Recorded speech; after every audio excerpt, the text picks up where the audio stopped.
আপনাদেরকে উদাহরণ দিই। একটি চরমনায় পীর বলছে যে পীরের কাছে মুরিদ হওয়া ফরজ। কি বলছে? পীরের কাছে মুরিদ হওয়া ফরজ। আর যেটা ফরজ সাবিত করবে আমরা আহলে হাদিসের মানুষ, তার পিছে গ্রহণযোগ্য দলিল লাগবে কি লাগবে না? অবশ্যই লাগবে। সে বলছেন পীরের কাছে মুরিদ হওয়া ফরজ, আর আপনি কি বলছেন তার কাছে দলিল নাই? অবশ্যই আছে তার কাছে দলিল। তার কিসের দলিল? সে বলছেন কেন লাগবে দলিল, কিসের জন্য লাগবে তার জোরটা দেখেন। সে বলছেন একটা লোক যদি অনেক গুনাহ করে, আমার আল্লাহ তাকে ক্ষমা করবে না, তাকে কেমনভাবে ক্ষমা করবে? সেই বলছেন সেই তার যোগ্য পীরের কাছে মুরিদ হবে, এবং মুরিদ তার পীরের কাছে মুরিদ হবে, এবং তার যোগ্য পীরের কাছে সেই বলবে, বাবা আমার দ্বারা অনেক গুনাহ হয়ে গিয়েছে, আপনি আল্লাহকে বলে দেন যেন আমাকে আল্লাহ ক্ষমা করে দেয়।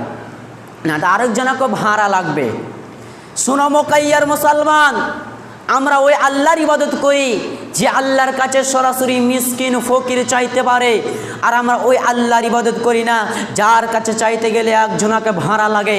আমরা ওই আল্লাহর ইবাদত করি না, ওই আল্লাহর ইবাদত করি যে আল্লাহর কাছে মিসকিন সরাসরি ফকির সরাসরি চাইতে পারে। জি, চরমনাই পীর কি বলছেন?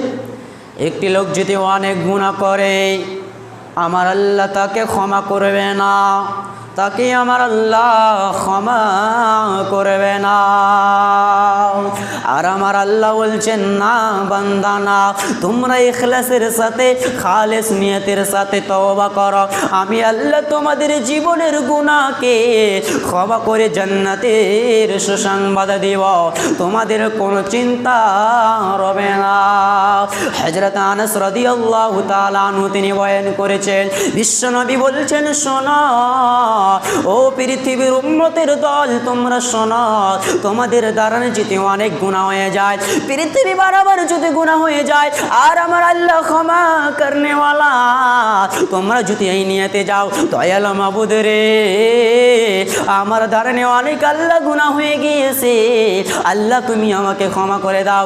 বিশ্বনবী বলছেন, তার আসমান পরিমাণকেও আমার আল্লাহ, তার আসমান পরিমাণ গুনাহকে আমার আল্লাহ ক্ষমা করে দেবে। আল্লাহ কারো পরোয়া করেন না। এই জন্য আল্লাহ তাবারক ওয়া তাআলা বলছেন, তোমরা তওবা করনেওয়ালা হয়ে যাও। যদি তোমরা জান্নাতের সুসংবাদ পেতে চাও, তাহলে তোমরা তওবা করনেওয়ালা হয়ে যাও। যে আমাদেরকে তওবা করতে হবে, আর যে ব্যক্তি